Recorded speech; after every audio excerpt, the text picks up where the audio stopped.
Estamos de volta com mais um bloco do programa Direito da Gente. Hoje estamos falando sobre a execução penal.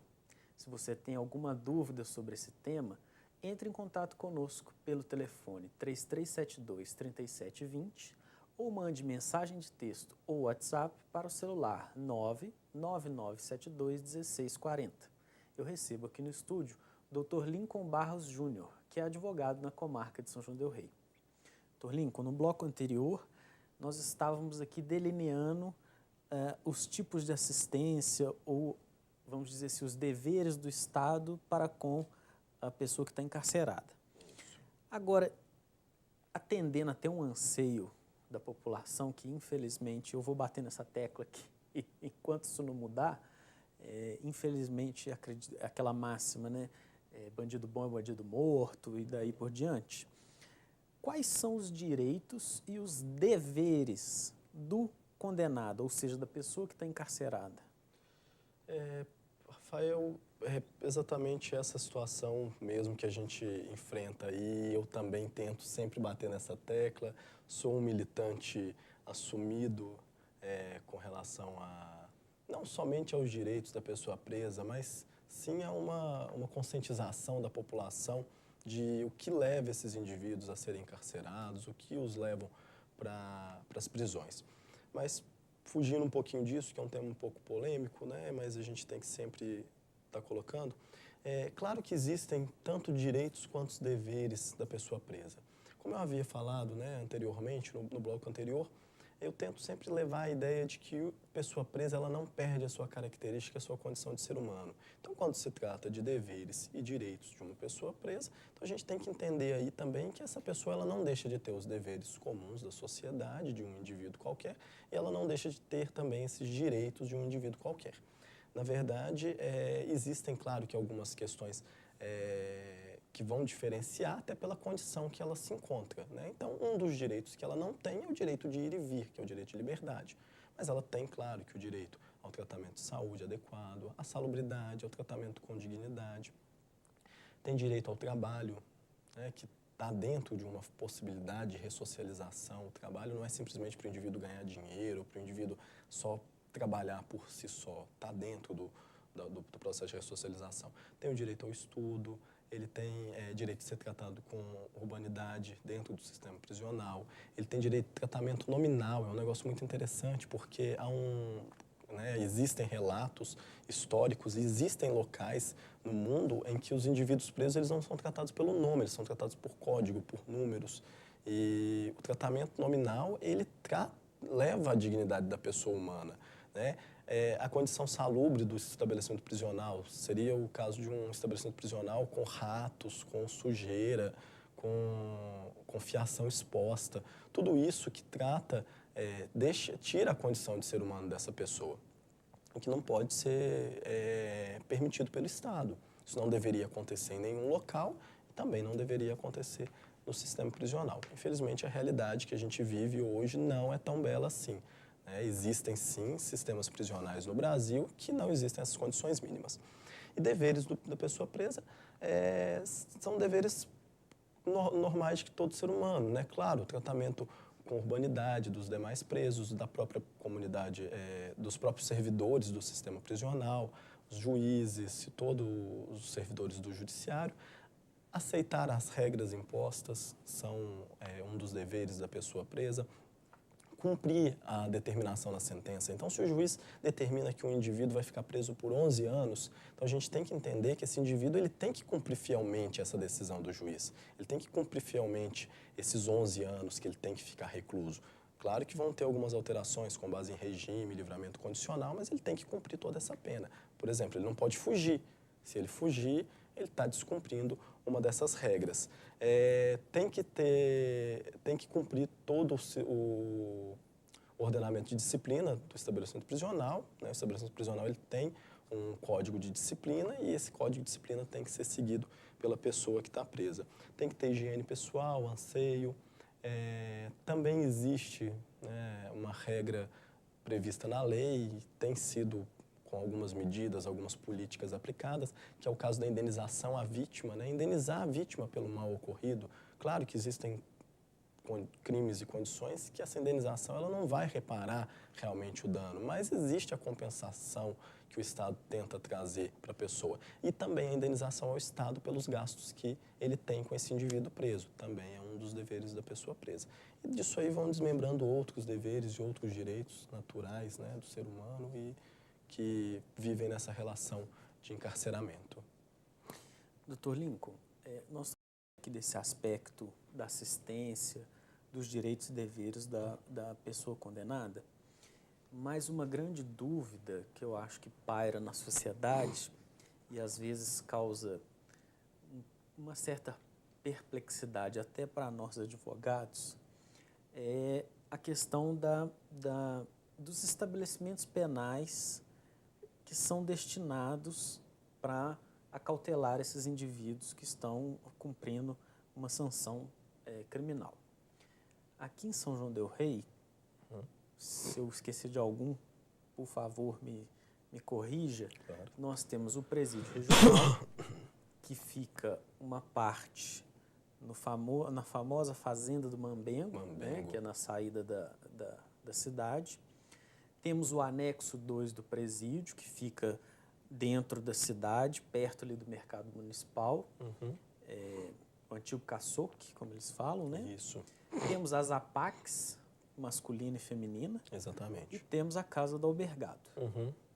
Não é isso? Isso. Acho que não está faltando nenhum. Não, também não me recordo. Pois é, quais... Tá bom, né? Tá bom, Já né? tem muito. Chega, né? Eu falei aqui de vários tipos de estabelecimento. APAC, Casa do Albergado, presídio. Qual a diferença entre eles e como é que se determina, por exemplo, que um indivíduo ou um condenado vai permanecer no presídio ou vai para a APAC ou fica na Casa do Albergado? Como é que se dá essa distribuição? Sem dúvida é uma pergunta bem complexa, né, e que muitas vezes as pessoas têm essa dúvida e não conseguem entender. Por que existe um determinado preso que está lá na PAC, outro preso está no Mambengo, outro preso está ali no Caçoque, e vira aquela confusão e às vezes as pessoas não conseguem entender. Vamos lá. De início, a gente tem que entender que o sistema que a gente tem no Brasil é um sistema de cumprimento progressivo de cumprimento de pena. O que isso significa? Significa que a pessoa ela vai começar a cumprir uma pena privativa de liberdade, pena de prisão, num regime mais grave, um regime mais rígido. E ela vai passando determinadas circunstâncias, ela passa para regimes menos graves. O pessoal em casa já deve ter escutado falar, acredito já está sendo muito comum esse tipo de fala, que é a respeito do regime fechado, regime semiaberto, regime aberto, livramento condicional. Mas depois a gente fala com mais detalhes. Se a gente for observar aqui em São João del Rei, seguindo o exemplo, a gente tem o Mambengo, que é o presídio regional, que a gente pode considerar ele como uma penitenciária de segurança máxima ou média, né, que seriam aí, em tese, para os presos de regime fechado. A gente teria que ter esse estabelecimento. A gente tem as APACs, tanto a APAC masculina quanto a feminina, que também é um sistema prisional, assim como o presídio regional. Ela agrega todos os presos de todos os regimes, desde o regime fechado até o regime semiaberto, e com todas essas possibilidades também. No Caçoco já é uma unidade diferente, me parece que a ideia lá seriam os presos de... Os presos pensão alimentícia, que tem umas características diferentes, né? E a Casa do Albergado, basicamente, para o preso de regime aberto, que é o local adequado para que se cumpra pena em regime aberto. Para saber quem vai para onde, qual tipo de regime que vai começar a cumprir, vai depender da sentença, né? A gente tem aí uma ideia de que pode ser acima de 8 anos, a pena imposta pelo juiz em sentença, obrigatoriamente se cumpre em regime fechado. De 4 a 8 anos, pode ser que se cumpra inicialmente em regime semiaberto. Não significa que é regra, não são todos os presos que são condenados a 4 a 8 anos que eles vão ter necessariamente que em semiaberto. Depende das condições, das características. E até 4 anos pode ser que se inicie em regime aberto. Então vai depender um pouquinho aí. No presídio a gente tem também, assim como a PAC, tanto o regime fechado quanto o semiaberto, né? E o aberto na Casa do Albergado. Isso distribui os presos. Depende do juiz da execução, depende basicamente do posicionamento, de como esse juiz vai administrar esses presos. A gente tem uma população carcerária, essa população carcerária precisa ser administrada. Vai administrar com base na lei de execuções penais e distribuir eles de acordo com as suas características, suas condições para esses estabelecimentos penais. E se o doutor me permite complementar, Claro. a própria aptidão daquele condenado em permanecer neste ou naquele estabelecimento, né? Claro.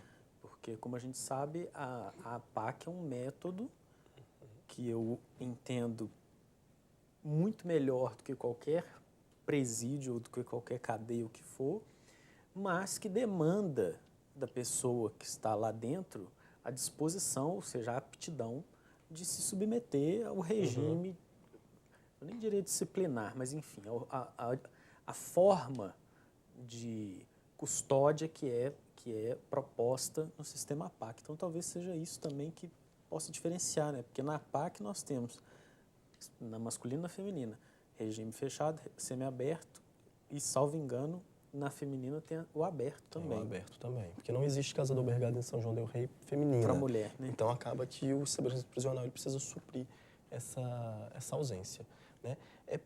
A gente tinha falado, né, anteriormente, sempre vira o assunto, acaba indo para a questão da APAC. Eu também acredito realmente que a APAC seja a melhor das formas de encarceramento, mas não necessariamente só por ser a APAC. Na verdade, a APAC o que ela faz é cumprir o que a Lei de Execuções Penais determina. A Lei de Execuções Penais determina que deve haver respeito à pessoa do preso, porque a pessoa presa ela é um ser humano. A APAC vem e transforma o sistema prisional no que a lei determina e manda.